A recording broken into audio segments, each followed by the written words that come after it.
Muito obrigado, boa tarde também. Antes de mais, agradecer o convite.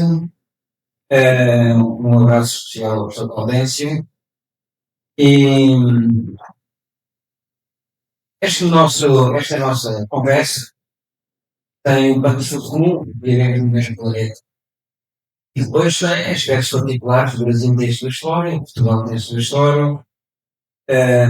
E, portanto, no fundo, aquilo que nós estamos aqui a discutir é um diálogo permanente entre questões atuais que colocam em qualquer local e depois aspectos particulares que têm a ver com a história, também ela singular, textos, seus atores, do Brasil e de Portugal.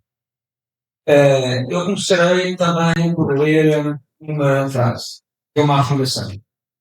Uma afirmação retirada do manifesto, talvez alguns conheçam, que se chama Manifesto Convivialista. Aliás, foi subscrito por várias pessoas aqui do ERS, que eu não conheço, talvez não. Nesse manifesto diz assim: vivemos hoje uma desfiguração de valores. O ideal comunista da fraternidade transformou-se em totalitarismo. O ideal socialista da solidariedade transformou-se em estatismo. O ideal anarquista transformou-se em nihilismo. O ideal liberal transformou-se em comicismo e plutocracia. Vamos usar então exatamente como estou. O Gaudêncio, pelas condições. Eu acho que é por aí que temos que começar sempre. Pelas condições. E eu vou aproveitar uma frase, uma expressão que ele invocou, está enjaulado, para substituí-la por uma outra. A democracia enjaulada. Porque o que eu creio é que hoje vivemos, obviamente eu falo sempre, sobretudo, o meu ponto de partida é sempre da Europa, depois de Portugal, depois do mundo, mas a Europa acaba por ser a minha grande diferença. Nós vivemos hoje uma democracia enjaulada. Enjaulada porque quem nós sabemos, mas temos que sistematizar. Enjaulada, em primeiro lugar, pelo neoliberalismo, até pelo capitalismo globalizado, financiarizado, rentista, especulativo, e controla completamente o mercado e os outros elementos, tanto no Estado como na sociedade. Vivemos uma democracia enjaulada pelo populismo reacionário, nacionalista, xenófobo, com uma agenda própria e cada vez mais organizada a nível global. Vivemos uma democracia enjaulada por regimes não democráticos, pela emergência de regimes não democráticos. Embora nestes regimes não democráticos possamos encontrar situações completamente diferentes, desde as chamadas democracias iliberais, isto é, democracias em que há eleições, esse é o caso, em que há eleições, mas em que o poder executivo controla o poder judicial, o poder legislativo e controla os mídias, até todas as formas são mundas de governos autocratas,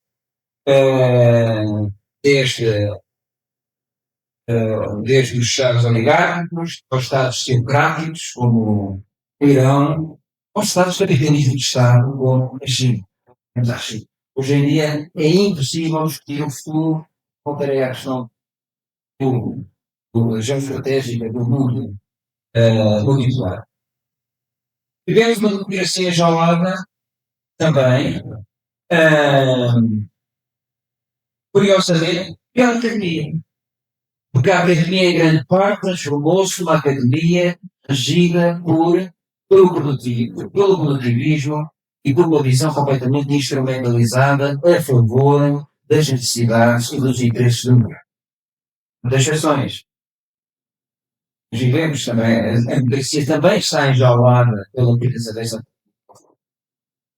E a democracia está enjaulada por razões completamente diferentes. Por aquilo que corresponde àquilo que poderemos considerar como um conjunto sistémico de catástrofes de natureza ecológica. Mudança climática, questão do aquecimento global, questão da perda da biodiversidade, questão da escassez de recursos naturais que são limitados. Quando eu ouvi a frase Brasil está de volta, a frase, esse vencedor à revolta tem muitos significados, tem um particular aqui, até porque essa frase foi dita em qual das vezes que lá. Esta é a primeira ideia que eu queria deixar, que é que nós vivemos numa democracia enjaulada. Enjaulada a nível do mercado, do liberalismo, enjaulada a nível da sociedade, do populismo, enjaulada a nível dos Estados, dos regimes não democráticos, enjaulada a nível da academia, que tem um papel fundamental, que se deixou subordinar cada vez mais por este instrumentalismo e produtivismo, e enjaulada por razões diferentes deste conjunto de catástrofes ecológicas. Bom, se este é o pano do fundo, este pano de fundo é comum a todos, embora a sua incidência seja desigual de país para país. E se assim é um elemento que nós devemos considerar como pano de fundo quando nós olhamos depois para as especificidades de cada um dos nossos países. Na verdade, quando foi referido em relação ao Brasil a ideia que é central de capitalismo tardio, do desenvolvimento, etc., tudo isso é aplicável a Portugal. Tem uma leitura diferente, tem uma historicidade diferente, tem uma institucionalidade diferente, mas do ponto de vista de fundo estrutural é exatamente.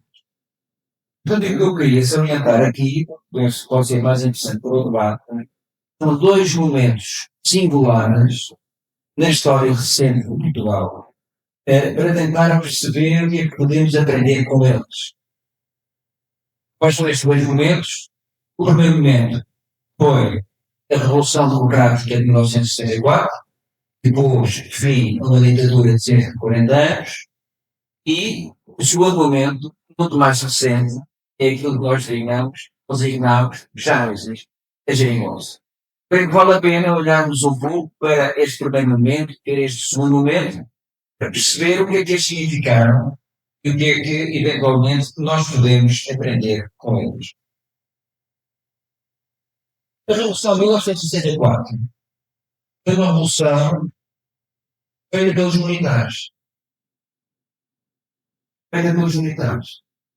Foram militares que fizeram fim a um regime ditatorial de quase 40 anos. Mas porquê? Atenção, porque nesses, os militares que fizeram o golpe militar, digamos, a perceber claramente depois, havia militares de direita, de centro, de esquerda, de centro-esquerda. Havia um elemento unificador. E eu voltarei a esta questão de elemento unificador muitas vezes. Qual é o elemento unificador? Havia uma guerra colonial. Havia uma guerra colonial onde todas as famílias portuguesas tinham alguém, ou que morreu, ou ficou amputado, ou ficou ferido, ou desapareceu. O irmão mais velho morreu na guerra colonial em Angola. Mas todas as famílias foram afetadas pela guerra. Então é preciso perceber que este golpe de Estado militar teve uma aceitação popular enorme, em parte por razões ideológicas, mas em parte por razões que vão para além da ideologia e que tinham a ver com o sofrimento, com a emoção e com a relação que as famílias, os portugueses em geral, faziam com a guerra colonial, mais do que com o colonialismo, que é uma coisa curiosa. Havia críticas, obviamente, contra o colonialismo, mas a guerra contra a guerra colonial, a crítica da guerra colonial, é uma crítica que ia além do colonialismo, que envolvia não só aqueles que tinham uma visão claramente anticolonial, como aqueles que, entre aspas, eram despolitizados, não tinham consciência política, mas viam sem entender porquê os seus familiares morrerem, desaparecerem, serem feridos. E, portanto, criaram condições muito favoráveis para esta revolução. A revolução pôs fim a um projeto colonial. Se falamos de capitalismo tardio, o caso português é um exemplo claro, porque o Império, Portugal foi sede do último Império colonial. Com parênteses para dizer que o Brasil não é uma colónia, curioso. Uma coisa tão distante. As colónias para Portugal são as colónias africanas. Falarem com português comum, é isto. Se falarem em colónias, as colónias são Angola, Moçambique, etc. Ninguém fala do Brasil. E, portanto, só em 1964 nós terminamos um projeto colonial, projeto político colonial, e, em vez desse projeto colonial, apresentou-se um projeto inicialmente revolucionário, com muitas contradições, durante o ano 2, em que foi feita uma reforma agrária, foram melhoradas de forma muito substantiva tudo quanto tinha a ver com condições de vida condigna das pessoas, acesso à habitação, etc, etc. Mas em que, a partir de alguns anos, a situação foi normalizada. Normalizada significa o quê? Significa que Portugal adotou claramente um projeto europeu e quando eu digo adotou um projeto europeu, significa que integrou a comunidade, então a comunidade europeia, ainda não havia a União Europeia, então a comunidade europeia em 1976. Temos uma revolução em 74, uma revolução militar, temos 2 anos do período claramente revolucionário, temos alguns anos de transição, e a partir de 1986, com a entrada na comunidade europeia, entramos naquilo que se costuma chamar um processo de normalização, com tudo o que isso significa de integração de um projeto com determinadas características. Contaremos depois, quando tomarmos um mundo multipolar. Mas isso significa uma coisa muito simples, que hoje é impossível entender Portugal sem entender enquanto um Estado-membro, entre parênteses, fraco e pequeno, da União Europeia. É impossível perceber Portugal, discutir Portugal, perspectivas para o país, sem levar em conta que é um Estado-membro pequeno e frágil da União Europeia. O segundo exemplo que eu queria dar é o famosa geringonça. Também perceber qual foi o fator de unidade que levou a se constituísse algo, a geringonça, isto é, um envolvimento, uma colaboração entre vários partidos de esquerda, que sempre foi vista como impossível. E deixem-me fazer algum paralelismo com o papel unificador que a guerra colonial teve. A guerra colonial reuniu e depois juntou-se. E agora vamos ver o que é que uniu a geringonça e vamos ver que também se juntou. Em 2008 e 2009, como sabem, tivemos uma crise financeira global muito importante, que levantou, chamou, não quero entrar em questões económicas, mas essa crise de 2008 e 2009 afetou na Europa com particular gravidade os países da Europa do Sul. E a União Europeia desenvolveu uma política austeritária, justamente com incidência em Portugal, em Espanha, em Itália e em Grécia. Eu lembro que na altura alguém, sabes quem, inventou uma sigla, não era BRIC, porque esta sigla era pejorativa, a sigla era PIGS. PIGS, os povos, não é? PIGS, Portugal, Itália, Grécia, Espanha. Portanto, nós éramos os PIGS. Então éramos os PIGS que exigia-se uma política da autoridade que nos levasse, como se dizia na altura, a não gastar acima das nossas possibilidades. Fomos intervencionados pela chamada Troika, pelo FMI, pelo Banco Europeu de Investimento e pela Comissão Europeia. Tivemos uma fortíssima política de austeridade durante 2 anos. Houve cortes em todo o tipo de direitos, trabalho, todo o tipo de direitos sociais e muitos também direitos individuais.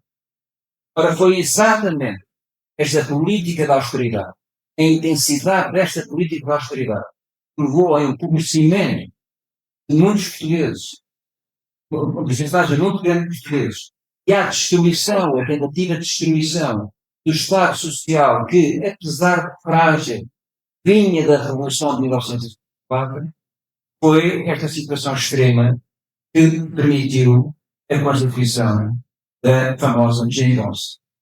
A geringonça, na prática, o que foi? A geringonça foi um acordo entre os principais 3 partidos de esquerda, o Partido Socialista, o Bloco de Esquerda, que é um partido equivalente ao PSOL aqui no Brasil, e o Partido Comunista, três partidos que nunca colaboraram entre si, por razões ideológicas, mas também porque disputam em grande parte o mesmo mercado eleitoral. Portanto, sabem que isso é uma barreira à cooperação, porque isso não desmarca suficientemente em relação aos outros partidos. E a Geringonça, durante 4 anos, teve um papel fundamental para reconquistar direitos. Isso é importante. Havia uma agenda comum, havia um compromisso em torno dessa agenda. Essa agenda era muito simples: reconquistar direitos. Os direitos tinham sido perdidos. Esses direitos globalmente, não foram globalmente foram recuperados. Tudo devido à Geringonça. Devido à Geringonça porque, na verdade, a Geringonça existiu para repor esses direitos.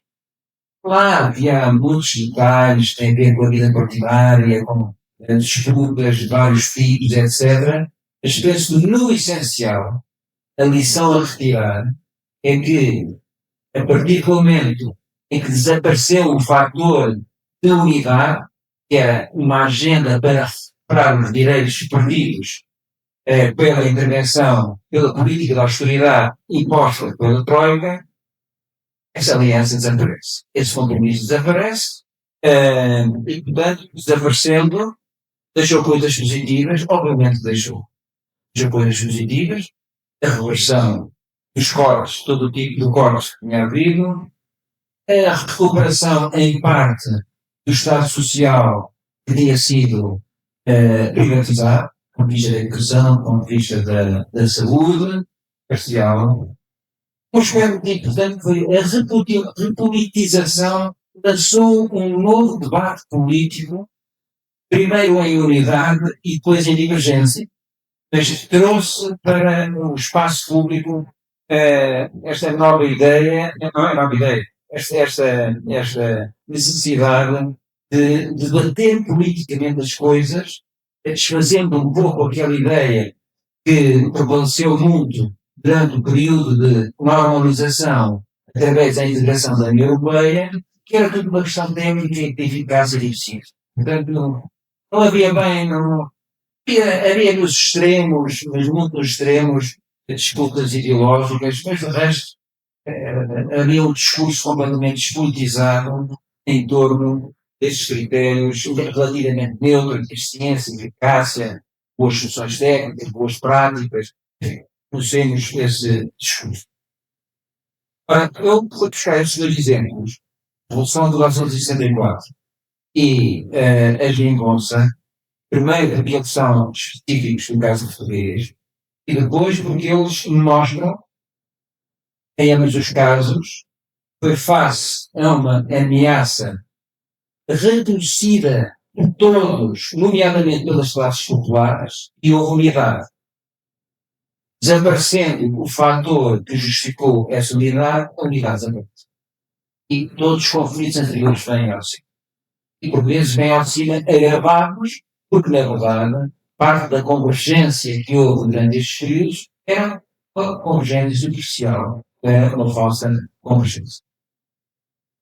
Bom, dito isto, queria voltar para um plano mais amplo, para depois entrarmos em debate.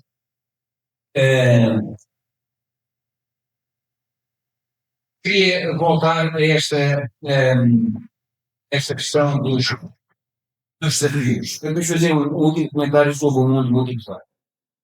Questão dos desafios.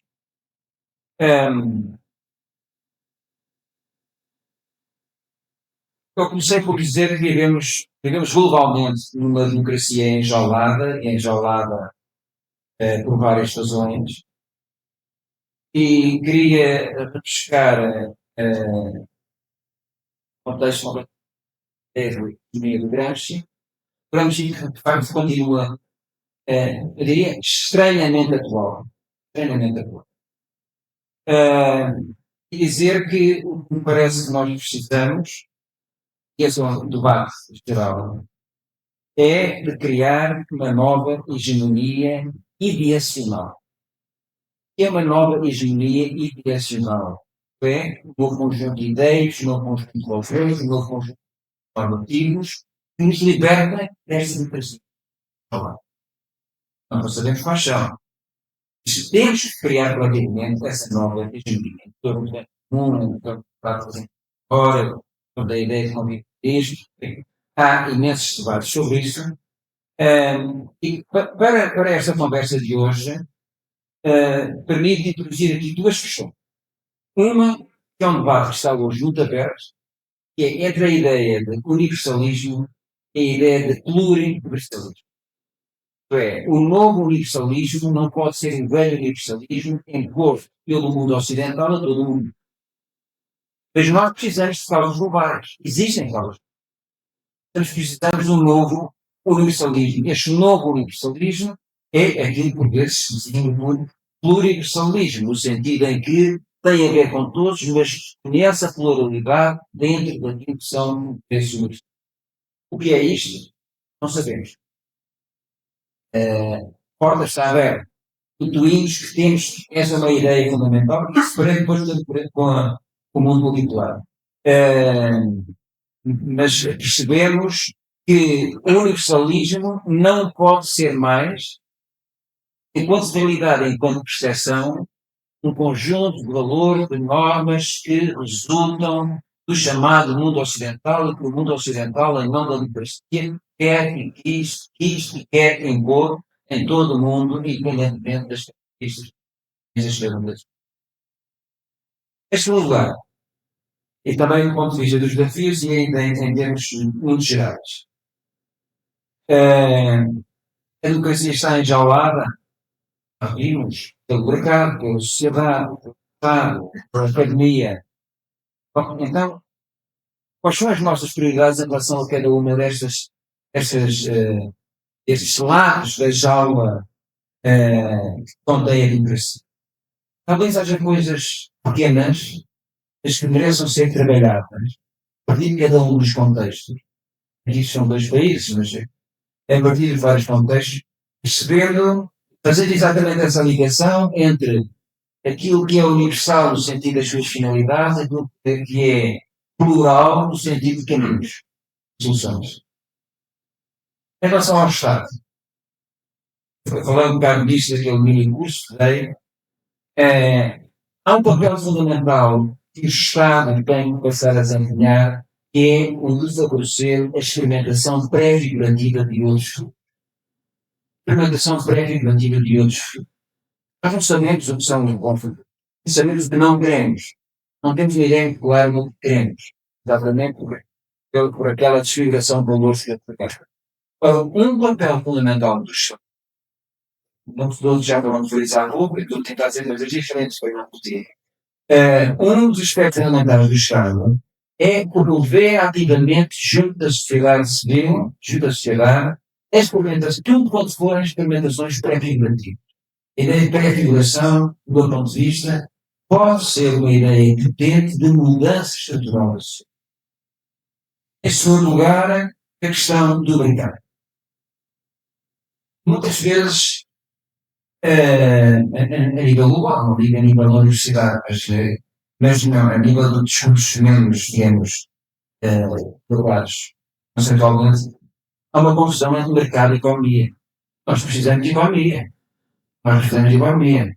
Portanto, a desmercadorização, isto é, combate à economia globalizada, financiarizada, rentista, especulativa, neoliberalismo, pressupõe uma outra economia. E nós temos de descobrir o que é essa outra economia. Ela tem que ser discutida. Também para ela há configurações. Há configurações disponíveis a partir das quais nós podemos tentar pensar mais além.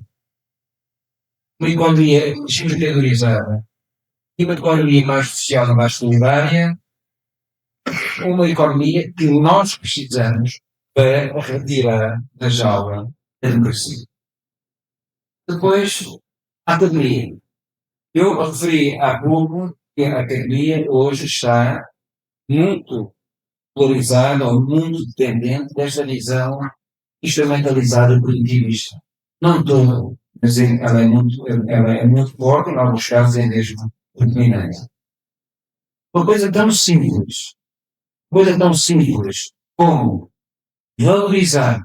Quando eu digo valorizar, é valorizar os conteúdos, valorizar a forma como nós avaliamos os estudantes, a forma como as nossas instituições são avaliadas, dar sempre lugar. Uma coisa tão simples como curiosidade científica. E a resposta às necessidades demandas sociais.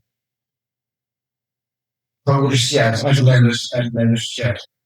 Um, há um anglicismo, eh, há um anglicismo que a palavra não é propriamente muito bonita, que é serendipidade. Serendipidade significa a possibilidade, contextos favoráveis a descobertas inesperadas. É isso que nós precisamos. A universidade precisa disso. A universidade precisa de se transformar num ambiente de serendipidade. Não é um ambiente que está aqui para resolver problemas do mercado. É um ambiente em que criamos contextos, competências favoráveis a esta serendipidade permanente. Isto é, esta possibilidade de descobrirmos. Aliás, grande parte das grandes descobertas foram feitas neste contexto. Claro, a sociedade, mas a sociedade já referimos há pouco, todo o problema dos conflitos estelares, todas as questões de politização, consciencialização política, não vou falar sobre isso. Finalmente, já estou a falar mais, não queria falar.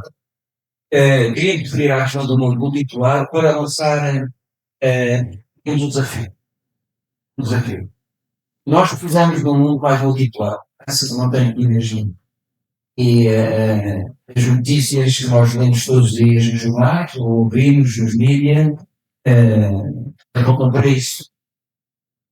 E há pouco, quando eu referi a ideia de pluriversalismo, este universalismo, ou este novo universalismo favorável e baseado na pluralidade, isso implica no mundo multipolar.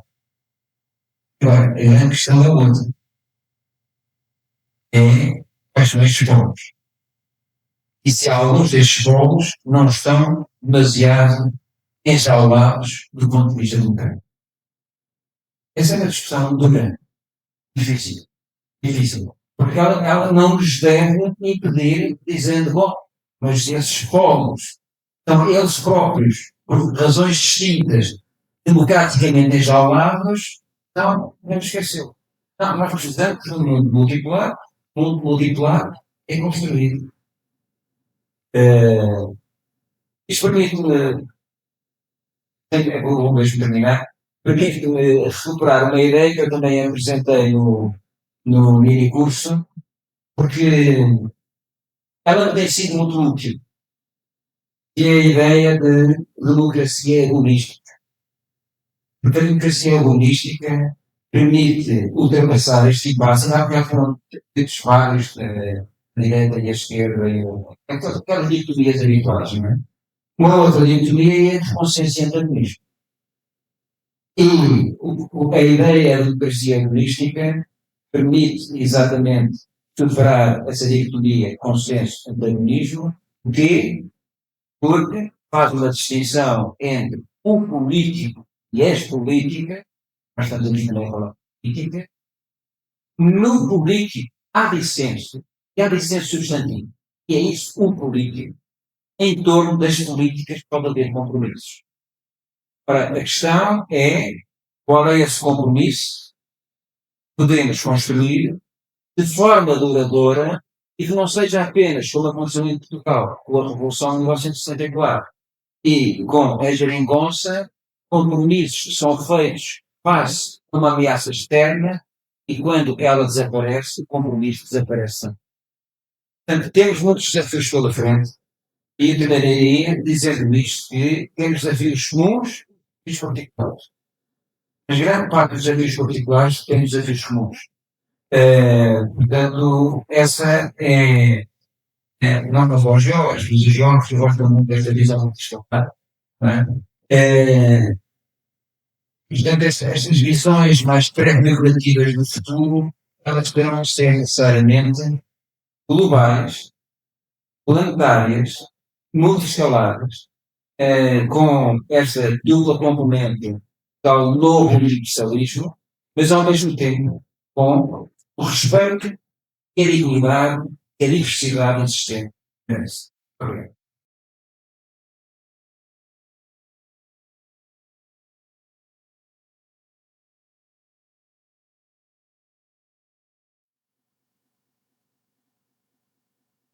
Licença, prima. Talvez tenha. Não lembro agora o diálogo. Quer dizer, é fazer a rodada de falas e depois vamos. Deve ser algo conversa. Uma conversa de lá. Vou ficar com os seus tempos. Todas as gente pode. Alô, boa noite a todos.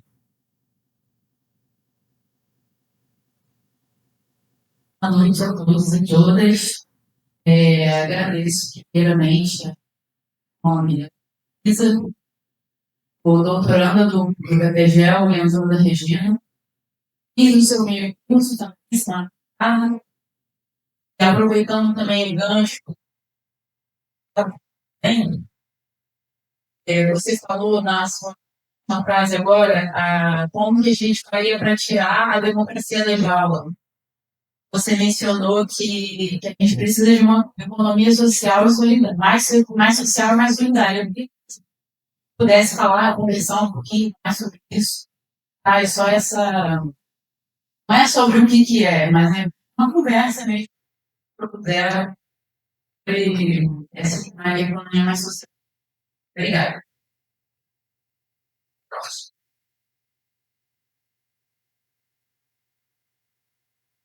Transição online.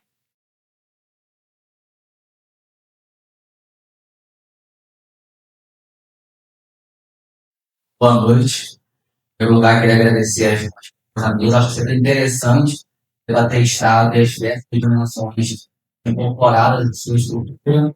Ana Gabriel, sou professor de Geografia da UERJ, na faculdade com os professores em São Gonçalo. E trazer duas provocações e questões para sustentar o tema da mesa. Né? A primeira tem relação a essa ideia do universalismo e do universalismo. E aí eu acho que é um grande desafio a gente pensar como discute uma universalidade que não recaia na leitura dos interesses de alguns grupos do Estado. E aí é interessante a gente ter um debate sobre, por exemplo, a questão da água. Na verdade, se recai muitas vezes na privatização da água, o debate vem se reacendendo na América Latina, capitaneado pelo interesse de alguns bancos. Com isso, né, por uma leitura de desafio global, então, na verdade, a disponibilidade de água se igual. Então, ao mesmo tempo, há uma relação, um debate grande da privatização da água, né? Aqui no Brasil, por exemplo, a gente fala voltadamente, paga necessariamente pela água, e o debate é voltado para não ter que, propriamente, o Einstein chama de pensamento europeu, né? Essas demandas, vai falar das monetárias, das relações com as guerras, né? A gente vê o tratamento, pelo menos por parte do Brasil, totalmente desigual, onde o desdobramento da guerra na Ucrânia, mas nós aqui oferecemos, né? Basicamente, asilo a ucranianos enquanto as guerras onde a Primavera não foi um tipo de asilo, e que grupo é esse, né? Cresce. É um desafio, então, a gente pensar como não recair nisso. O segundo é em relação aos desafios do Estado ligados à prática. A gente está na universidade, nós estamos em ação do Estado, casos aqui, para o Estado, e ao mesmo tempo, nós observamos que esses corpos, às vezes, sofrem os problemas educacionais que são nada do mundo. Pode falar do EJA, que grupo é esse que frequenta o EJA? Vamos falar da educação vinculada a comunidades tradicionais, próximas das escolas de comunidades tradicionais, escolas quilombolas, escolas indígenas, que formam professores temporários, que não têm uma leitura daqueles territórios, e você acaba tendo uma educação de evasão, que é o fechamento de escola. A gente falar da educação nas áreas rurais, que é onde nós temos o maior número de analfabetos no Brasil, de escolas não auxiliares, muitas vezes não trazem a mesma intensidade. Agora não vale a pena entrar no debate sobre falando de seriado aqui, está um desafio interessante. E essa mesma escola que afasta esses povos, essa mesma prática educacional que o maior mercado de educação pública é uma sociedade entre Estado e empresa. A gente gasta mais de 1 bilhão por ano, baixa, variação, produção, compra, e mesmo com todas as críticas, acreditávamos que a identidade vai ser afetada. O governo anterior não foi. Pretende já um interesse, né, empresarial. Quase todas as empresas que têm esse tipo de local do Brasil. É um grande mercado. Nós convivemos com essa associação de escolas extremamente rica, né? Essa educação associada a esse mercado, que ao mesmo tempo tem dinheiro, gasta esse dinheiro, e por outro lado, exclui alguns frequentar esses espaços. Ainda nem dentro das escolas, temos dentro tem como associação de a universidade e Estado, quais são as práticas em relação a efetiva combatividade às decisões.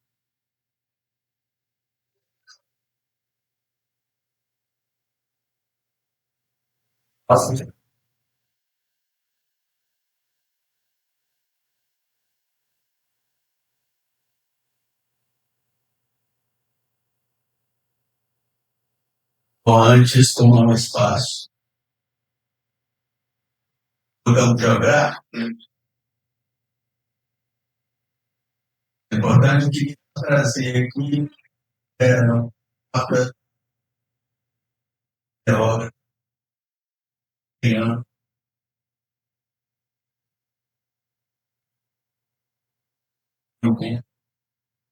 nossa, homenagear tem anos, né? É,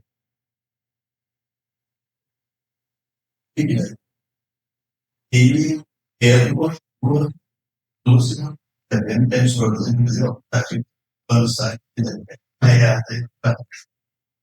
uma questão que fazer interessante, é algo muito, mas combinação vem da leitura. Antes,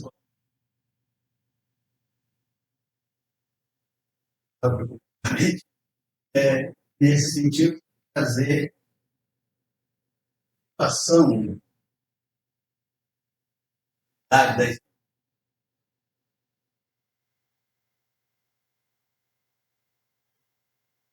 do terço, ela vive em favelas e periferias. Certamente não é algo espontâneo da vida, né? E significado é esse, porque será que isso ajuda a trazer uma grande nossa da intelectuais orgânicos também que a cidade está produzindo e que a cidade são as favelas periferias. Pessoas sempre foram objeto de estudo que está sendo produtores e projetores da visão de cidade. Tendo aí possivelmente trabalhando nisso é o da multicentralidade. Essa visão de centro e periferia ela é muito mais ampla que o território aqui e ali, né? Mas não é que a gente trabalha essa perspectiva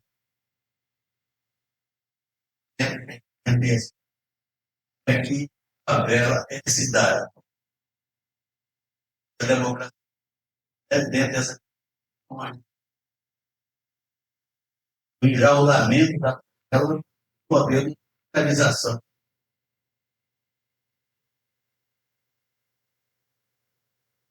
Por isso, sobretudo, que a população negra, a sua maioria, está aí, agora, as questões. Então,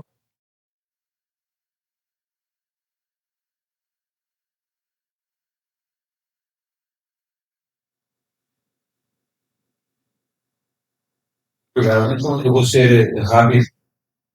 A primeira questão era sobre a economia social e solidária. Qual é o ponto de partida? O ponto de partida é que a nossa vida, as várias dimensões da nossa vida individual e coletiva, está cada vez mais muito nisso. Muitas nossas emoções. Muitas nossas emoções. Portanto, tudo quanto seja contribuir para desmercadorizar o nosso cotidiano é positivo. E economia social e solidária, aquilo que se chama de economia social e solidária, é uma expressão genérica que acho não é nova, tem décadas e que inclui atividades completamente diferentes, mas que seja, porque não seja pelo lucro, é vezes pelo cuidado, pela solidariedade, pela entreajuda, portanto, independentemente da forma quase jurídica em que estas várias entidades se organizam, os atores da economia social e solidária regem-se por princípios e por valores que nada têm a ver, no princípio, não tem a ver com esta ideia de mercadoria. Essa para mim é a questão essencial. Podemos fazer desdobramentos sobre a economia social e solidária, há muitas experiências, umas com sucesso, outras sem sucesso. A presença da economia social e solidária é muito diferenciada de país para país, tem assumido configurações diferentes. Por exemplo, atualmente na Europa há um debate interessante que vem, sobretudo, países como a Dinamarca e a Alemanha, da nova geração das cooperativas coletivas, que é uma coisa nova, que recupera a ideia de cooperativa, mas com um conceito completamente diferente. Portanto, todas as iniciativas ligadas à economia, mas se baseiam numa visão descaracterizada em que eu referi há pouco, são muito bem-vindos em si e também porque eles podem responder às organizações pré-regulativas de tais outros estudos. Em relação ao universalismo e ao universalismo, queria dizer talvez duas coisas. Uma, há evidentes riscos. E quais são os riscos? Os riscos são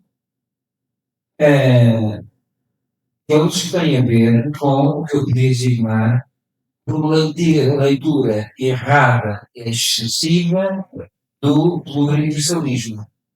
Isto é, o pluriversalismo é uma espécie de voltarmos a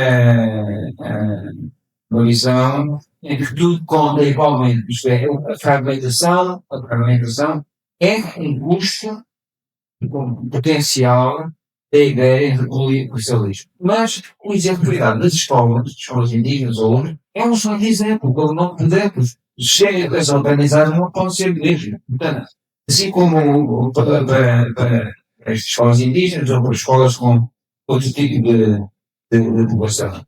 Portanto, é um jogo, uma espécie de baseia-se na dialética de descoberta entre aquilo que é o nosso legado universalismo e que não pode continuar igual, mas apesar de tudo tem um passado que nós temos que conhecer, ter aspectos positivos, e este caminhar é uma descoberta, é uma viagem de descoberta para o universalismo, que saiba conhecer esta diversidade sem que isso signifique fragmentação.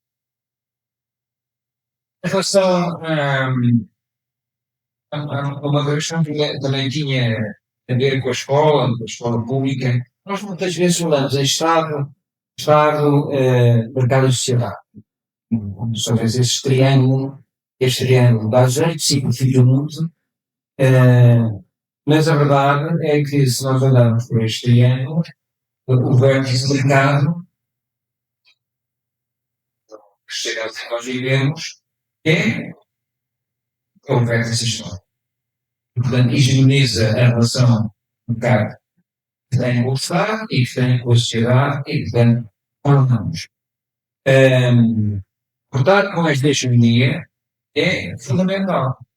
Eh, por isso é que o Estado Social, a República, acesso à saúde a todos, etc, etc, é essencial. O que é que acontece, por exemplo, hoje no caso português? No caso português, a escola pública sofre uma crise muito grande, uma crise muito grande que tem vários fatores negativos. Teve um primeiro fator negativo que foi o corte financeiro durante as políticas de austeridade. Por isso foi dramático, do ponto de vista de custos financeiros, pagamento às pessoas, etc. Mas tem depois também um outro problema que é a concorrência completamente desleal com as escolas privadas. A questão da imigração na Europa é uma questão muitíssimo delicada. A minha filha dá aulas numa escola em Lisboa, uma área de classe média de Lisboa. Sabe quantas nacionalidades há na escola em que a minha filha dá aulas? 40 nacionalidades. 40 nacionalidades. Todas as semanas aparecem crianças novas, diferentes nacionalidades, que não falam português, não dão através dos celulares, na medida do possível. E, portanto, o que acontece na prática, no dia a dia, e infelizmente, é a degradação sistemática do ensino público. E essa degradação sistemática do ensino público, porque o ensino privado não dá resposta a estas crianças, a degradação sistemática do ensino público é um pretexto para a oferta privada de ensino dizer que nós é que garantimos qualidade, precisamos de mais apoio do Estado, mais financiamento público, mais parcerias público-privado, porque somos nós que garantimos a mobilidade das escolas públicas não garantem. Um efeito completamente perverso, que alimenta um discurso também ele completamente perverso, é que se responsabiliza a escola pública quando é a escola pública que está a dar resposta a demandas sociais que o setor privado, as escolas privadas, é que as escolas privadas não respondem. Um último comentário. O, eu gosto deste casamento entre intelectuais orgânicos e ativistas toxicos. E penso que é um casamento que nós temos que promover mais. Intelectuais orgânicos, no sentido em que, sobretudo, estamos na academia, a academia não é uma torre não é uma enclave, e é responsabilidade nossa, primeiro razão na universidade pública, mas em qualquer universidade, é responsabilidade nossa colocar à disposição o nosso conhecimento e trabalhar com outros e através dos outros.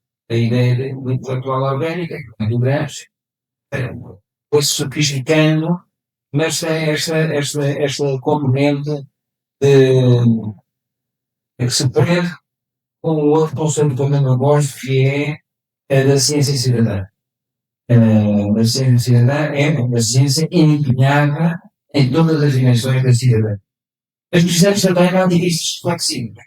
Isto é, os ativistas, há muitos perfis de ativistas, e os ativistas também não se podem juntar em ações descontínuas, pontuais, não enquadradas numa perspectiva mais global.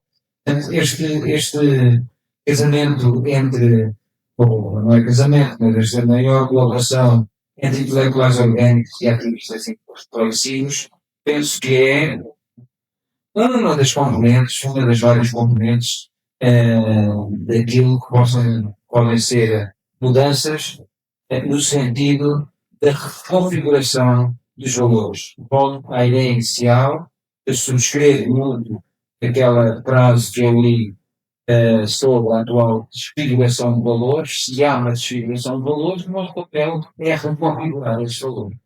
Da configuração de um caminho de construção, será uma construção coletiva, configuração desses valores, esta convergência entre intelectuais orgânicos e ativistas flexíveis parece-me fundamental.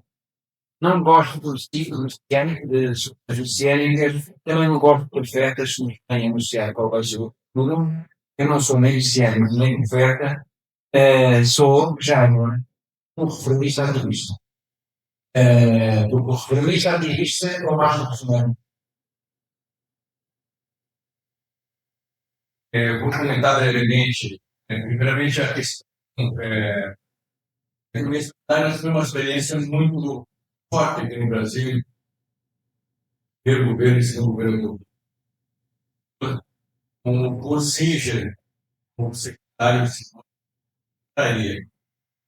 Um papel educativo muito grande, né? Fóruns mundiais também tiveram esse papel. Quem assimila isso na prática, e eu não conheço tanto a tabela, mas o Universitário do Campo, que na pandemia, por exemplo, cresceram mais alimento principalmente do que o agronegócio, antiga, na verdade, e nas favelas, tem uma visão de que solidariedade é a forma de sobrevivência, senão não sobrevive. Tanto pequenas coisas. Uma mãe que cuida 5 filhos, porque as outras têm que trabalhar, ela vai matar, enfim, é a grande sobrevivência. Evidentemente que isso confronta o mercado, confronta a ideia da mercadoria. Eu acho que existe um acúmulo, né? É que eu acho o seguinte, né? Novo, ele se sente construído. Isso que nós estamos está refletindo de 40 nacionalidades.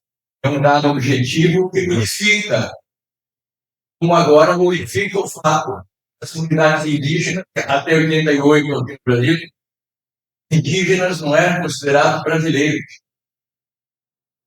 Não tinha nacionalidade.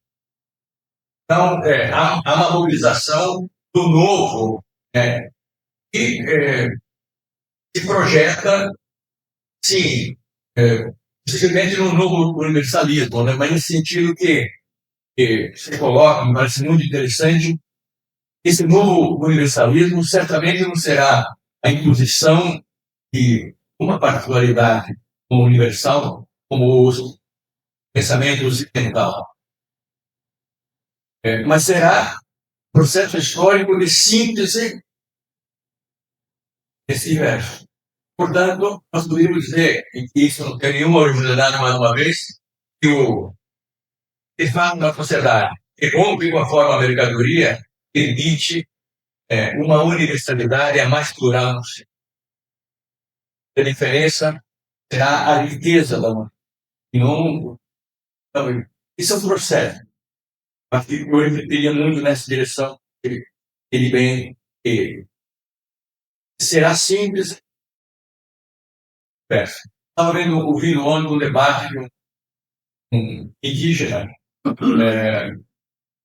intelectual, escritor, um debate, e ele dizia, eu, pelo fato de ser professor, ter livro publicado, etc., não sou mais considerado indígena. Por outro lado,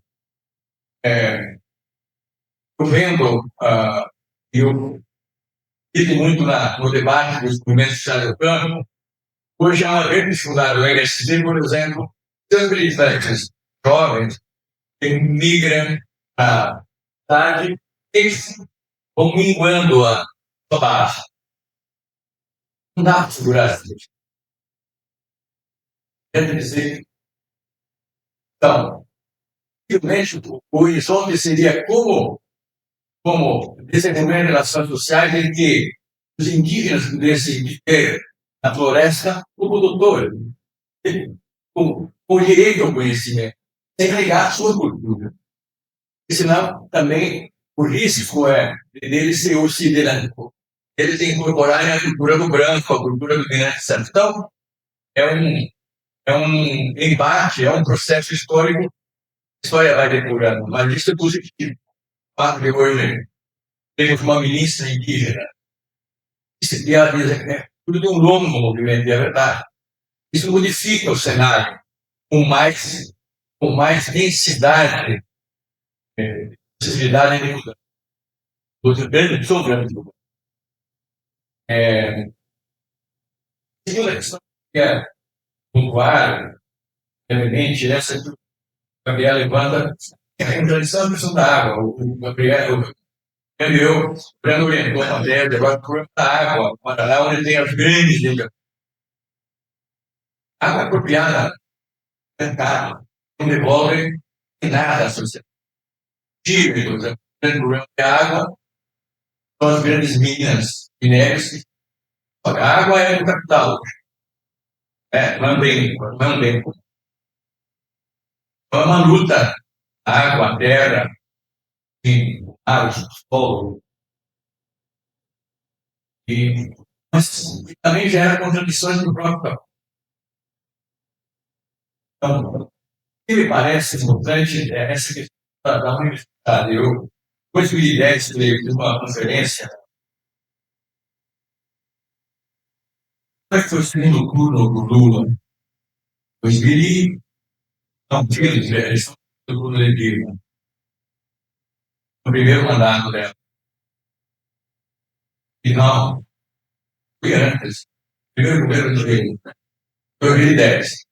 E eu, na conferência da nossa associação científica, dizia que nós tínhamos deslizado ao produtivismo. Isso também nos criava a armadilha de irmos na tese da meritocracia exterior do mercado. Portanto, a universidade cada vez menos tem terra, ela tem terra no mercado. Grandes laboratórios, universidades, grandes centros estão muito mais com o mercado do que. Esse é um grande problema de reverter isso.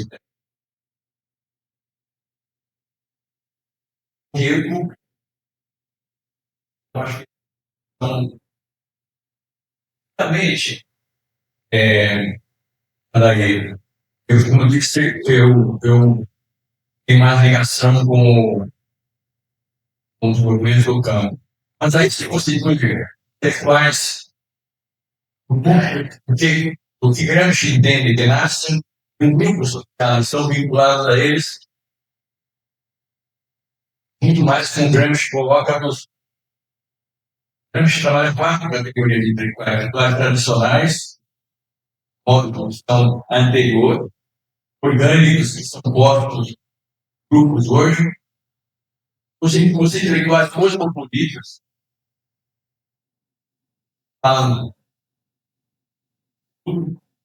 e os intelectuais nacionais populares, que pensam no mundo desde suas raízes. Eu diria que os movimentos sociais estão produzindo os intelectuais nacionais populares.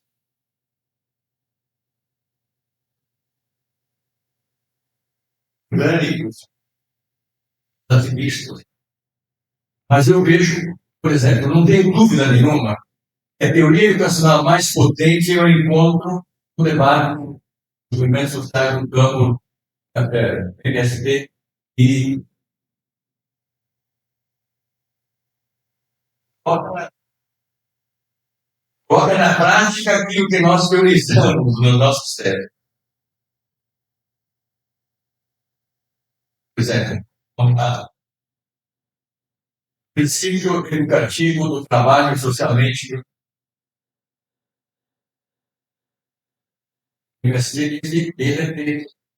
Aí na escola, por exemplo, eu vou dar uma conferência e vou lavar prato, lógico, também. Um curso, eu fui cuidar da creche. À tarde, 2, 3 horas dessa, de folga delas, eu lá, estava fazendo o dever, e eu lá com as crianças. Tem desenho lá, temos. Então, na prática, certo? E ali eu lembro, analiso, um livro que me impactou muito, O Cidadão de Wellington, Lúcio Magri. Mas um grande líder do Partido Comunista Italiano, mas um líder calado. Ele se propôs fazer a história, uma possível história, parte do Partido Comunista Italiano. O Cidadão de Wellington é uma metáfora, que usa uma imagem, era um gaudêncio frigoto, e teve a ideia de ele queria voar, construir um avião. pensando e onde é que é? Quem é o poder lá? É o padre. Quem é? A da cidade, essa. Escolher Deus está pronto. Chamou o povo lá para ver o cara, o apoiador da igreja. E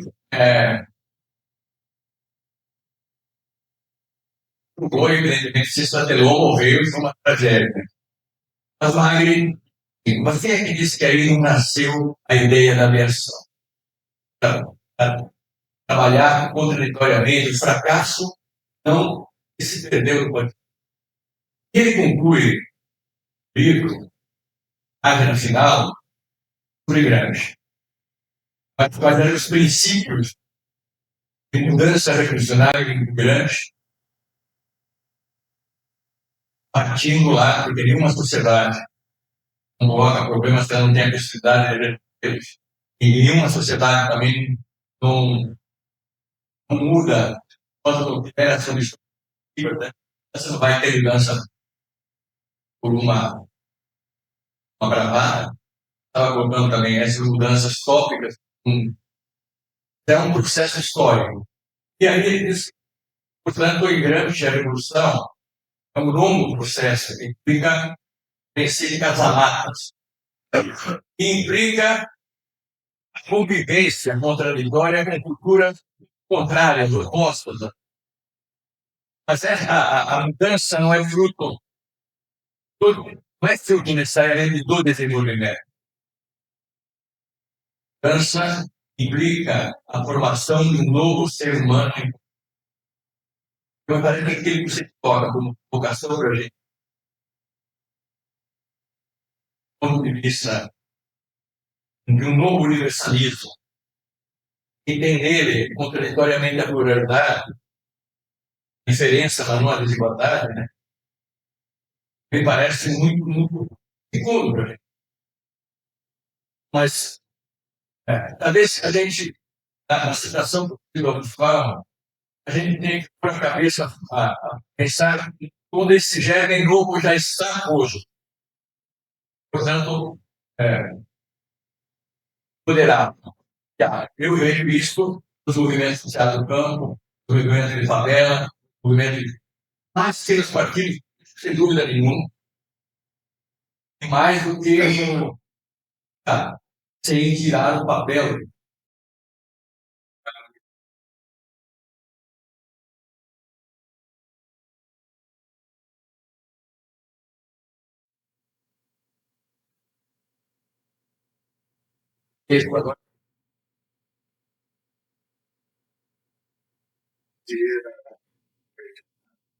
Agora, os da a posição, porque trouxe uma discussão importante, e eu vou pegar o link de aula aqui. Mas reduzir muito desse eixo desenvolvimento. A gente muitas vezes está discutindo uma ação, soluções.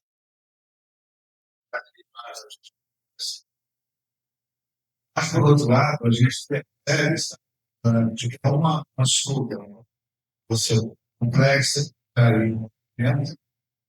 A gente precisa repensar. E recentemente eu li um artigo que trouxe para a gente, do professor José Reis, ele fala: o capitalismo vive em crise, mas se a cada crise e se fortalece muitas vezes na resolução das crises. E o professor faz uma história, a Revolução Industrial, as diferentes formas de Estado, o Estado ambiental, o Estado comunal, o Estado neoclássico, o Estado de exceção, o Estado. Ele fala: tem um elemento por trás forças do capitalismo se renova, são as instituições. Instituições que formam o Estado e que, de uma certa forma, são dominadas, elas são justificadas. O capital disputa cada uma delas e, muitas vezes, se apropria e monta e faz com que as políticas do Estado e a própria legislação democrática faladas junto a uma lógica que vai garantir esse movimento de renovação permanente do capital diante das suas crises. E hoje nós vivemos algo semelhante. Eu tenho como exemplo essa disputa que nós estamos vivendo e o governo agora recente, uma das primeiras bandeiras que ele travou foi contra o rentismo no Brasil por baixo. Essa figura de 3,7%. E, na verdade, é uma disputa do Estado democrático que tem uma proposta para a política fiscal e simplesmente a instituição vai mexer. Eles vão determinar, ou seja, o capital vai dizer qual é. Vai, inclusive, o presidente ameaça. Não, eu não tem que diminuir. Talvez eu aumente. Isso é algo de uma afronta no Estado democrático de direito e que vai, na verdade, perpetuar um processo de acumulação das elites brasileiras que é ruim. Eles sempre fazem esse tipo. E uma coisa das Forças Armadas. O Estado está ao lado ali de instituição que se impõe o outro, ameaça. Ou seja, de uma certa forma, há uma disputa para romper as instituições e fazer enfrentar todas as lutas, questão da reforma do licença do centro mundial, nós estamos aí vivendo esse agora. É necessário mudar e refutar tudo que foi feito, mas ao mesmo tempo a gente não sabe para onde caminhar. O arcabouço fiscal está sendo apresentado, nós sabemos que é insuficiente, mas eu percebo o Ministério da Educação, da Fazenda, enjaulado. Ou seja, as instituições estão presas. E aí, pensarmos, gosta a gente pensar um pouco esse movimento. E aí eu lembro uma fala do presidente Lula recente.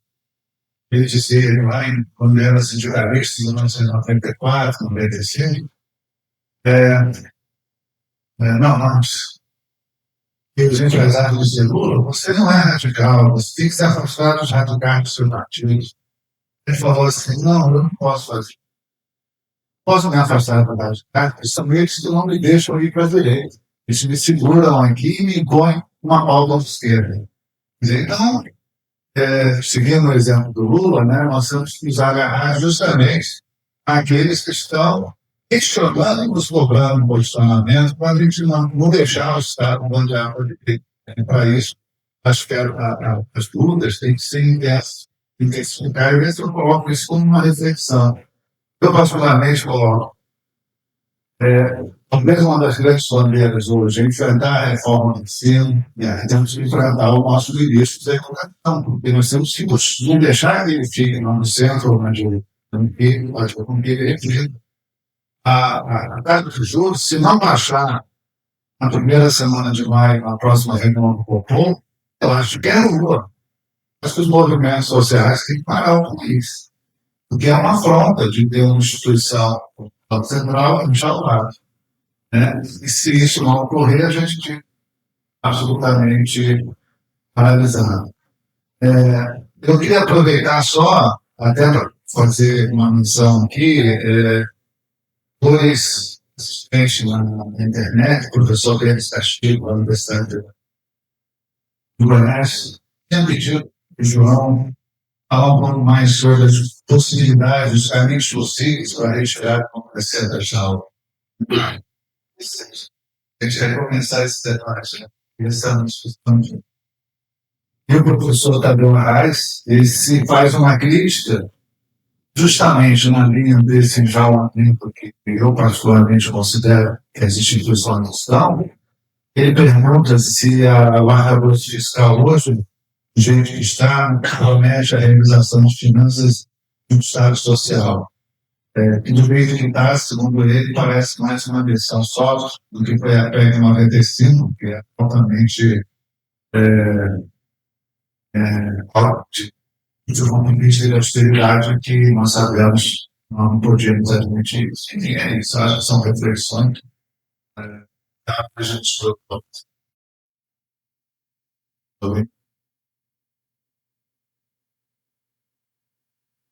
Professor Gelson.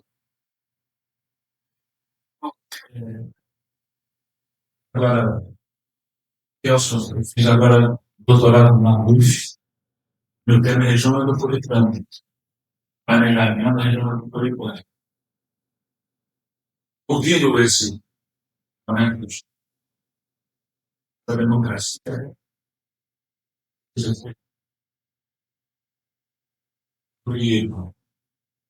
eu chamo lá na minha tese de máquina de fazer periferia. Ou seja, será que prestar atenção em como é mecanismos que levam a essa captura da democracia? A gente olha a região do Rio, pequeno em 2000 e 2010, a população cresceu 0,85 média. A expansão da região existe uma expansão que ela é feita com corte no Estado e na política. Um mecanismo regular, com base na devido Baixada, essa terra preocupa a terra, um vereador que promete, que leva alguma infraestrutura, ele apoia, ele tem um apoio de um deputado, ele já almeja ali na frente ser um representante legislativo, ele leva melhorias, curiosamente, na cada eleição, ele compromete aqueles grupos que estão ali. A sua maioria são grupos ligados às igrejas,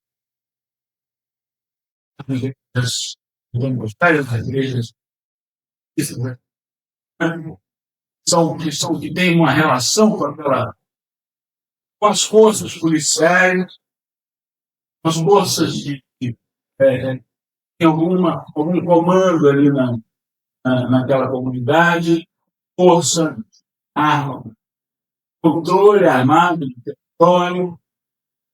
E são esses grupos que vão compor a minha Assembleia Legislativa. Então, hoje, quando eu fui gestor e metade da Câmara de Vereadores policial, grupos armados, são esses grupos que estão em franco crescimento, estão ali compondo a legislativa. Não tem nada de legislativo. Um objetivo regular. O Estado, hoje, executivo, ele é capturado e controlado por esses interesses quase particulares ali. Eu sou nem de partidos. Os partidos não têm menor importância. São os grupos com os seus interesses particulares ali. Estão tracionando o Estado e tomam aquele Estado executivo para o seu interesse particular. Estou estendendo um caso, que é esse da expansão da periferia, pagar a medida do preço bem, semelhante a isso. Tem mais isso do que políticas. Solidariedade da gente, do povo.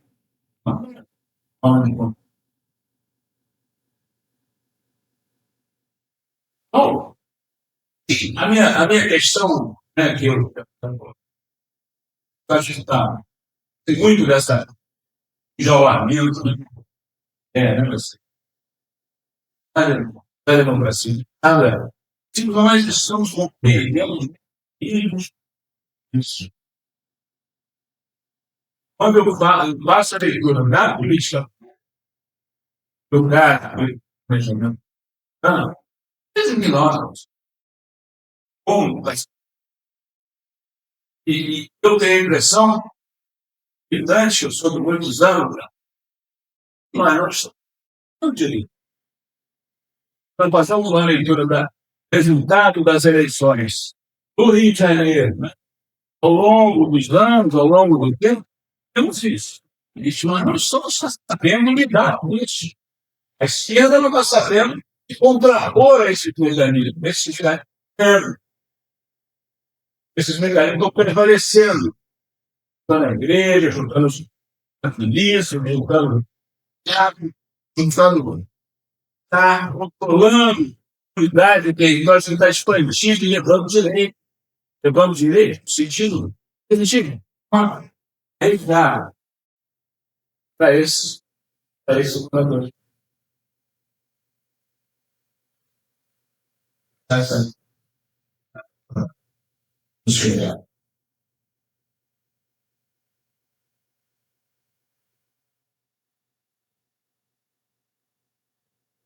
Aproveitar essa tempo em coisa.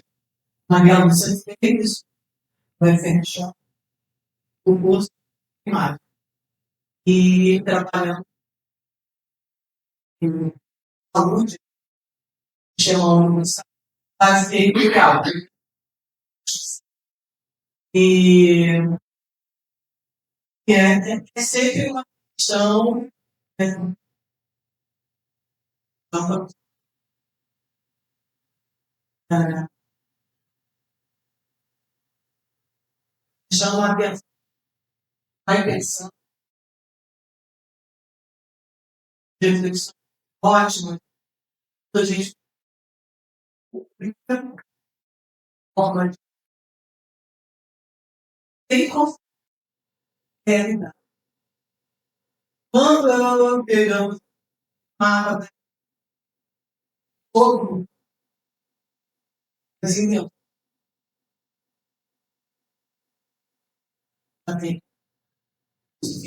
muito pior.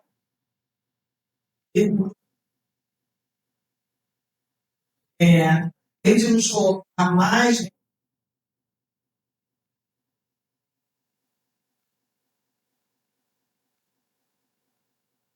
ação, cada vez mais nação.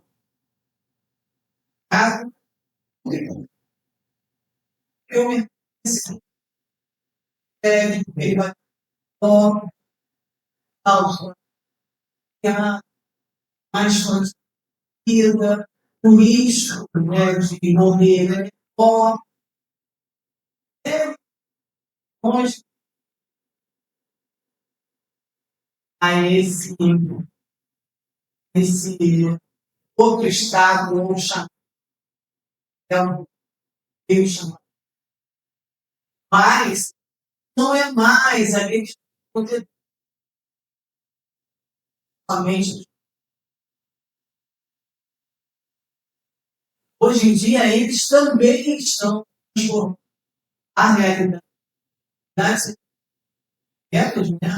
Também tem vários também esse tipo de assédio já o amém. Então, hoje, já o acreditar, mas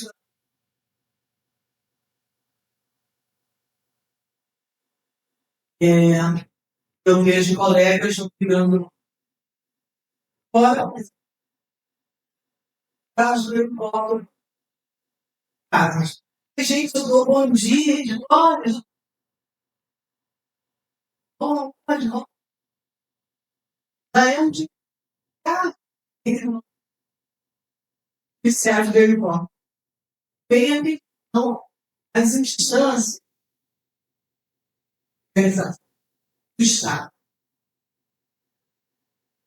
Por exemplo, muito claramente era um governo e a gente vê muito claramente momentos de retoma de alguma possibilidade de um Estado mais rápido. E aí a gente, mas no cotidiano, no nível assim, sobre os níveis mais,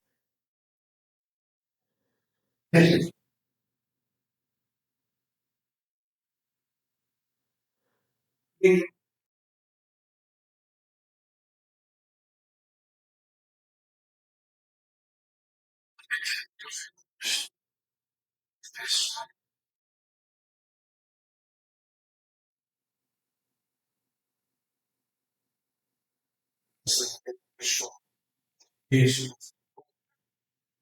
elemento da família.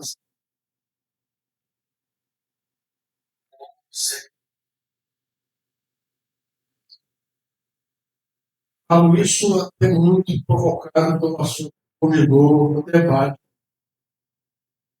magética do isolamento. Eu me pergunto, a fragmentação que a gente tem hoje na sociedade, mesmo fragmentação toda do capital, produz guetos e guetos, dificuldades de significado, se ela contribui, de certa forma, com o isolamento, ou se é o inverso. O isolamento em que vivemos, do Estado, tem trazido fragmentação na sociedade. Falo isso em relação ao que o Ferrão colocou hoje, compreendendo que a proposta de institucionalidade feita no curso, de certa maneira, de desejo sociedade sendo mercantilizado no Estado social mais próximo do cidadão, exige o rompimento dessa relação da sociedade. Ou mesmo, numa escala maior, tendo uma concepção que você traz hoje também, do ideário, do universalismo que possa ser efetivamente plural e não controlado por algumas concepções regionais ou não. Nesse sentido, eu vou me ater, não vou falar muito assunto para além da discussão da fragmentação. Porque se nós não falamos de proposições de intervenção, do dogmatismo, compreendendo que nós podemos estar diante de uma nova ordem mundial, em que, como o Ferrão também, durante o tempo, trabalhou de forma insistente, eu penso bastante competente, fecunda, para usar a expressão do isso também utilizou. Aproveitarmos as contradições que o liberalismo tem trazido. Ferrão fez isso durante o curso, ao se utilizar não apenas de algumas nomenclaturas que são dogma, né? Neoliberalismo, governança, mostrando como é que é possível se aproveitar dela de uma outra maneira. A segunda, que eu me recordo bem, é sobre a flexibilidade, tanto usado como criar o neoliberal para fazer suas opções, acho que poderia também ser compreendido uma flexibilidade de inclusão em termos democráticos. Seja um, seja outro, nós precisamos romper uma fragmentação, não no sentido de uma utópica unidade, né, que não existe, mas pelo contrário, né? Pensando numa intervenção que seja real, mas a favor da maioria, consequentemente, redução de desigualdades que são eminentemente sociais. Para isso depende do Estado social como a sociedade que esteja menos mercantilizada, como você argumentou. Existe terreno de novo o mesmo argumento. Como romper o processo de fragmentação dentro de uma sociedade cada vez maior. A fragmentação, em alguns momentos vista por essa luta explicada por todos nós e argumentada, um bem-estarismo que em alguns momentos, na expressão do próprio Ferrão, é um super ou uma hiper bem-estarismo dentro da sociedade contemporânea, que não significa não contribuir para que as parcelas marginadas da sociedade possam buscar os seus direitos, mas ela também se soma a outros. Nós estamos aqui presentes fisicamente, mas estamos aqui também presentes digitalmente com as pessoas assim. Ou seja, esse mundo digital, as contribuições, que ao mesmo tempo traz um conjunto de problemas. Como tudo, né? Ônus e ônus dialeticamente se apresentam na sociedade contemporânea. E parece que no meio disso, sem destacar aquilo que pode ser positivo, irmãos, coloca como vão romper esse processo.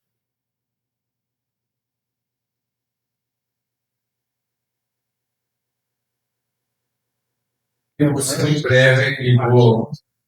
Então, vamos. Eu vou usar aquele conjunto de questões que estão colocadas aqui, coloca outra geralmente da política, no sentido que era certa,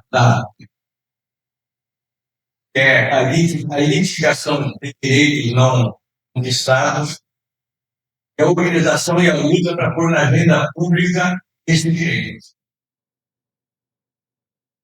Quando o professor coloca, né? Hoje você tem o toque da bola, da bula, da Bíblia, isso do agronegócio, né? Das armas, são os blocos dentro do Congresso. Né? Então, e essa anulação da política é exatamente o mercado que é profissionalização da política. E eu vejo isso muito a partir, sobretudo, das teses neoliberais da educação, que o Brasil começou a partir dos anos 90, né, mas pensando nos mecanismos, novamente, dessa que está por trás uma palavra que a gente não usou aqui, mas de uma produção de uma alienação profunda e ampla em grandes massas. A partir da reforma ao ministro Paulo Renato, quais estudaram o sentido da reforma, insistiam em separar o ensinar do educar. O educar cabe à família e à religião.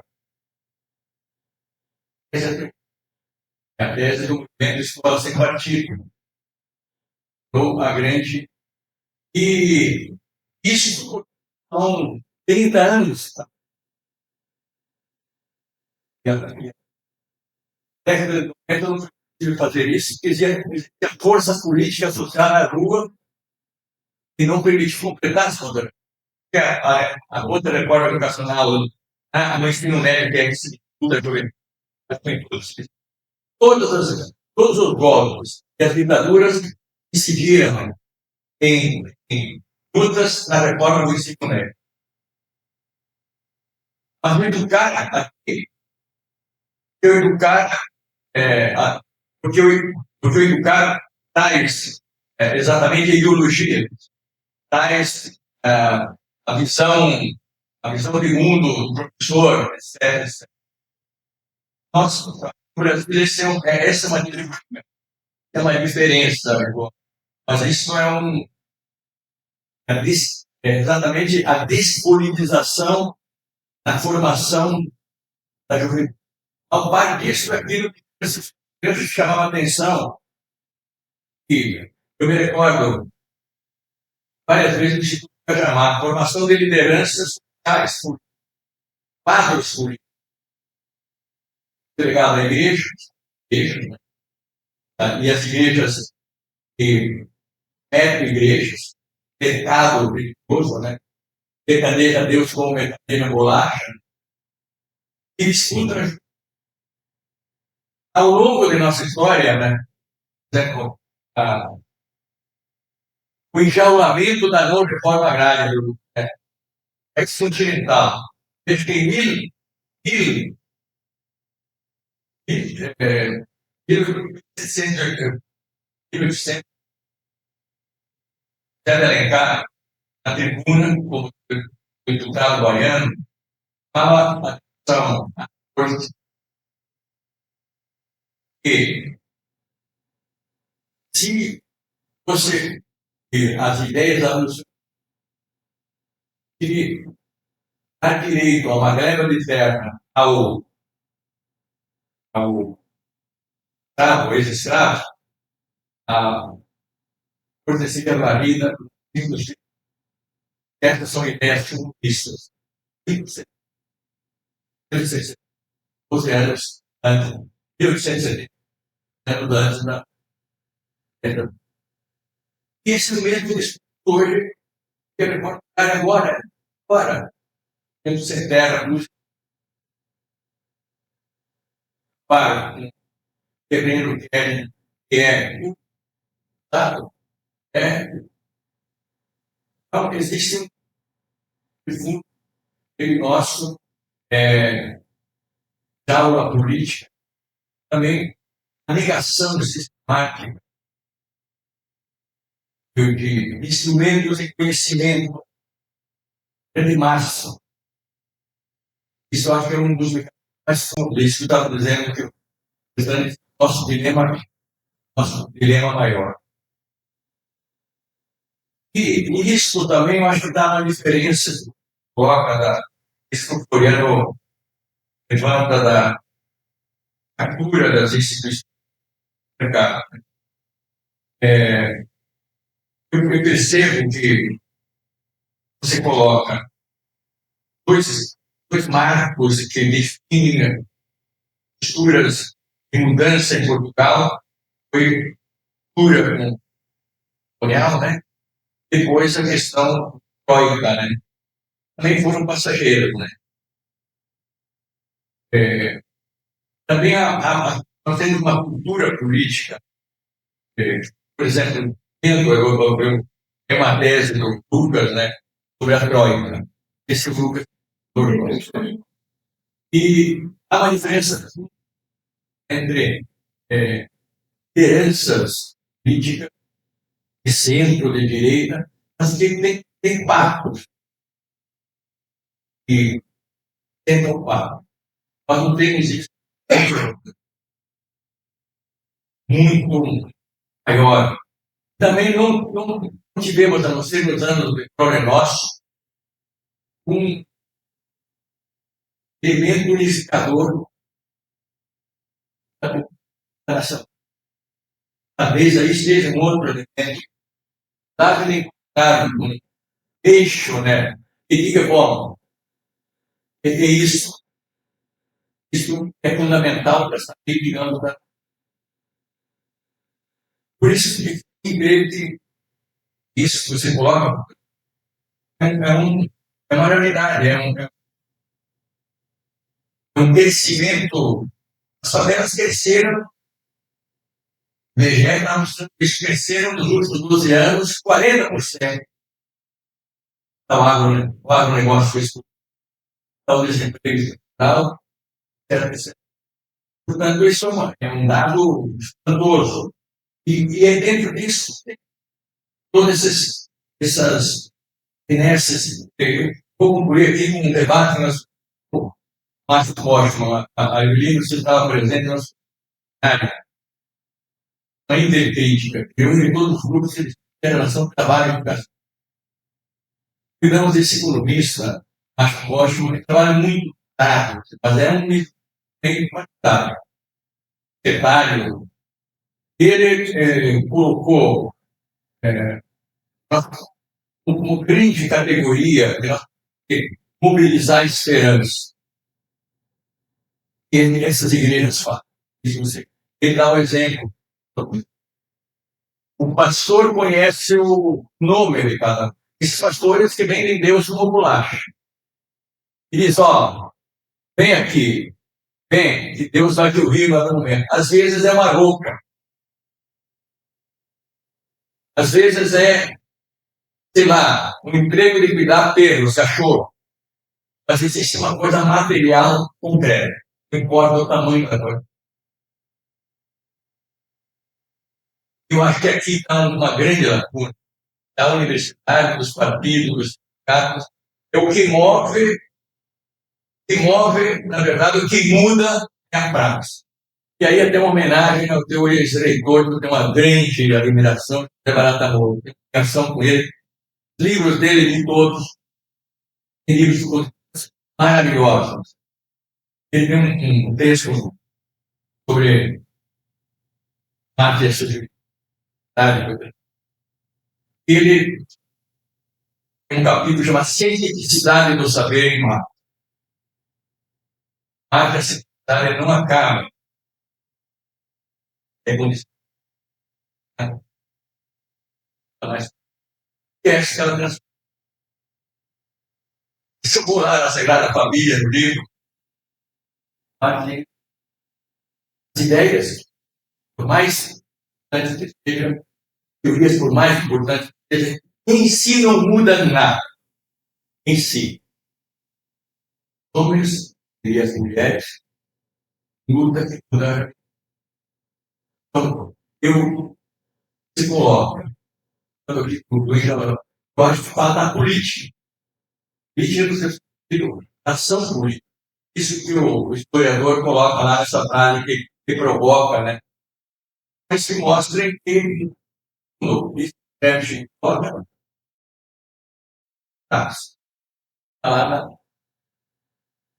eu acho que os mecanismos para romper isso é plano político. Pelo plano político, eles...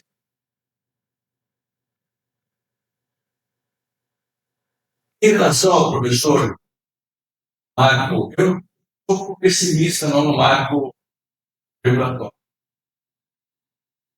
Talvez pelo tamanho dele. Eu estava ouvindo outro debate de economistas, esse Mendonça, traz muito dados do movimento capital. E eles mostram que há um cenário favorável que a tese do ministro da Fazenda que tem uma recursos para o Estado gosta de fazer política, educação, política de saúde, também investimentos, moradia, etc. Há um cenário favorável.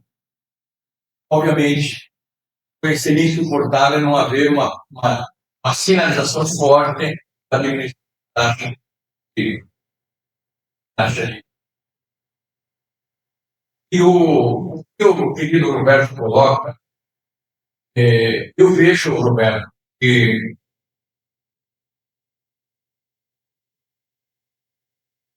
a forma dominante das leis da tecnologia é criar um indivíduo com um super individualismo tal, uma dessocialização monumental. E estamos para diversos, olho no olho, acordadas por.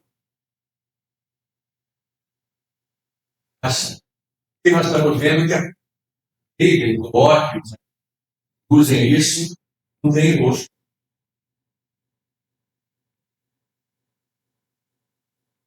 Esse quer fazer visível, né? Então, a Monet coloca esses grandes problemas globais, as migrações, milhões de pessoas morrendo nos mares, etc. E tudo para gerar direito ao trabalho, ou uma renda, e sem o controle social, tecnologias de desinformação ou informação contra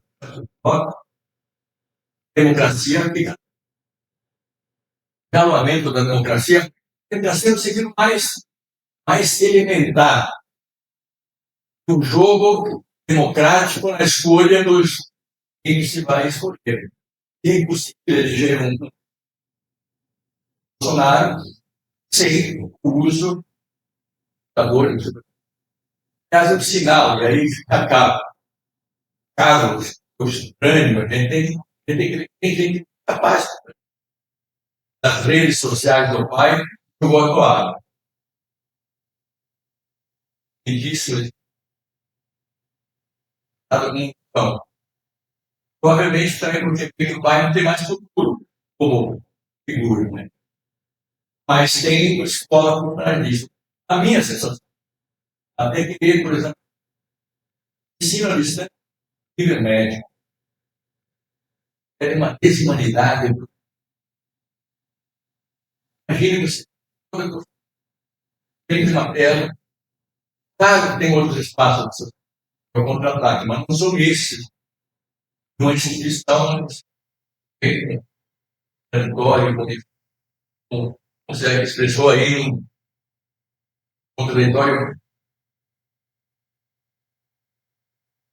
manifestação, 40 nacionalidades, aprender com ele. Mas gostei dessa. Acho que a palavra enjaulamento, tudo pega. É burocracia e tal, né? A gente já está aí num poste, né? Mas sempre tem uma perspectiva, né? E a história não se fecha. Eles, homens, mulheres se abrem.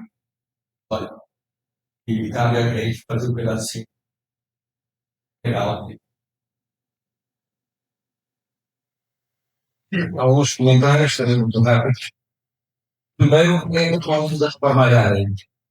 Em 1922, deu-se a Revolução Liberal de outro sentido, em Portugal. O Estado expropriou todas as propriedades da Igreja. A Igreja era a principal proprietária do país. E ficou cheio lá.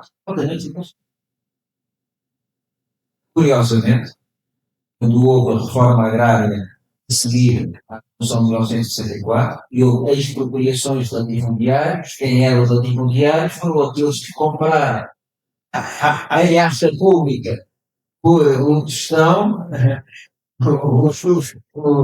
as propriedades tinham sido expropriadas da igreja. Bom, estamos após a imagem de Jaume, e estamos a terminar, vou introduzir outra imagem. A imagem da aquário. Sabem com certeza, um aquário, um peixe, nós fomos na parede. Quando retiramos a parede, os peixes continuam com o mesmo comportamento que tinham quando tinham a parede. Então, pior de tudo, é a domesticação total das nossas rotinas. E é isso que nos acontece no mar. Com fronteiras invisíveis, não só com fronteiras invisíveis. A questão da jaula. Já agora na expressão de jaula para gaiola, fica mais agradável. Se a gaiola não passa de lá dentro, passa pode acontecer duas coisas. Ou alguém abre a gaiola, ou ele consegue fugir. O que nós temos que fazer ao pássaro, ou ao animal que está na jaula, é tudo aquilo que foi dito aqui. Começando por um exemplo, das favelas. Eu não conheço bem as favelas, mas eu sei que houve um período em que o movimento de energia e libertação e o Partido Comunista, por exemplo, fizeram a forma as favelas. Saíram e foram ocupados pela igreja evangélica. O que é que está aqui em causa? Uma necessidade social de lá está. E quem dá resposta a essa demanda social? A resposta estava lá. Num determinado período histórico houve uma resposta, num outro período histórico eventual houve outra questão. O problema está lá. Voltamos ao pássaro. O animal, o pássaro da gaiola, o animal da jaula. Depois nós temos que o tratar muito bem. Seja do Estado, ou seja da DSI, temos que o tratar muito bem. E tratá-lo muito bem é tratá-lo diariamente. Quer dizer, não é com eleições de 4 em 4 anos, temos que cuidar da democracia. É toda a ideia que falamos metaforicamente do cuidado, da entreajuda, da solidariedade, é isso que temos que fazer com o Estado que está enjaulado, ou com o princípio que está enjaulado. Esse cuidado permanente que temos que ter para que o pássaro, mesmo que ninguém abra a porta ou a janela, consiga ter um dia condições para fugir. E esse, de facto, é o trabalho do cotidiano. Eu lembro também do Dani Lux, que pusei a ideia de vida real. Vida real teoricamente não tem sentido. Mediano. Não, mas é cotidiano, mas o cotidiano, a vida real é no sentido, é mais forte do que o cotidiano, porque o cotidiano tem muitas dimensões, não é? A vida real é a vida que é percebida pelas pessoas como tende a ver no seu cotidiano. Toda a construção efetiva tem que ter em conta, exatamente, tem que ser construída a partir da vida real das pessoas, daquilo que elas sentem, daquilo que elas percebem. Um último comentário sobre fragmentação. Eu estou muito de acordo com esta ideia de o individualismo e a dessocialização e a associação também com a fragmentação. Mas o meu argumento agora é outro. Qual é a questão que nós temos que colocar? Tem que a questão de explicar é a seguinte. Como é que nós combatemos fragmentação, mas pelo contrário valorizamos a diversidade? São duas coisas completamente diferentes. E nós valorizamos a diversidade com tudo aquilo que são, ou melhor, nós valorizamos a diversidade numa perspectiva não fragmentadora, valorizando tudo aquilo que são elementos agregadores. Os elementos agregadores podem ser política, pode ser o Estado Social, podem ser movimentos federadores. Posso dar um exemplo de Lisboa, que é um exemplo sempre curioso, que é, houve, na consequência da política de austeridade, muitos movimentos urbanos de defesa do direito à habitação, que depois se articularam com movimentos de ação climática, se articularam com movimentos de combate ao racismo e à xenofobia. Portanto, este é um exemplo de como esta agregação de movimentos que antes tinham causas específicas, ao agregarem-se, tiveram um papel federador muito importante que valoriza a diversidade e ao mesmo tempo combate a fragmentação. Nunca há soluções boas para nada, mas uma questão essencial que evocaria exatamente esta preocupação. A preocupação de que valorizar a diversidade combatendo a fragmentação é uma questão que tem que estar no centro da construção desses estágios futuros. Nós podemos pré-regular nas funções da questão.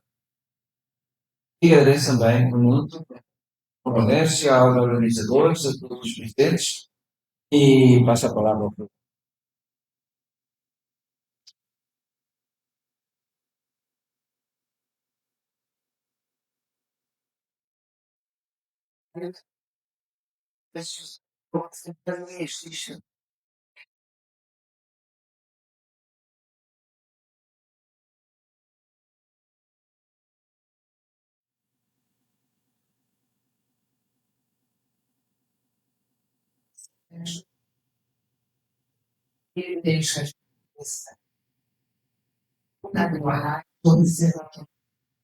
Tem canal de mídia, qual o título de um canal? Porque eu estava embora. A Lia Zekleber, que é da a professora Tamara Neves, do UFRJ, Helena Maria Martins Soares, do Instituto UFRJ, Roberto Melo, que é do Instituto Escola Bahia, Abílio José Pereira Luiz Santos, de região, Henrique Rocha, do FMG, e a Denise Rissato, da Unioeste. Então, o que nós conseguimos fazer e precisávamos deixar isso. Os professores que podemos falar nesse canal é mais ou menos o seguinte: tem uma frase, digamos, que é absolutamente corporificada para essa mesa. Não é uma frase só. Porque é relativo ao pessimismo da inteligência, o otimismo da vontade. Nos apresentamos. E nossa pensamento vai muito nesse sentido, de termos a chance não só de ouvir cada um dos dois, mas de ouvir os dois em conjunto. Então, já desde o início talvez com começo e sempre. E ao estarmos juntos desse modo, fazendo essas viagens pessimistas, para conhecermos em minúcias os problemas, as situações a enfrentar, e, no entanto, nos sentirmos animados. Era uma mágica que os dois sabem fazer. Daí que achamos que daria uma boa dupla caipira, combinariam muito bem, porque fazer essa mágica nos levam a radicalismo da análise. E toda análise radical, ela é pessimista assim, todas as implicações, para entender, animam. E nos animam tanto que a gente, claramente, se conformar. Se eu puder, eu vou precisar. Eu amo, eu não continuar sistema de novo. Obrigada. É um luxo, um luxo humano, poder ter área de conversa, ter as às vezes outras áreas, de agenda, de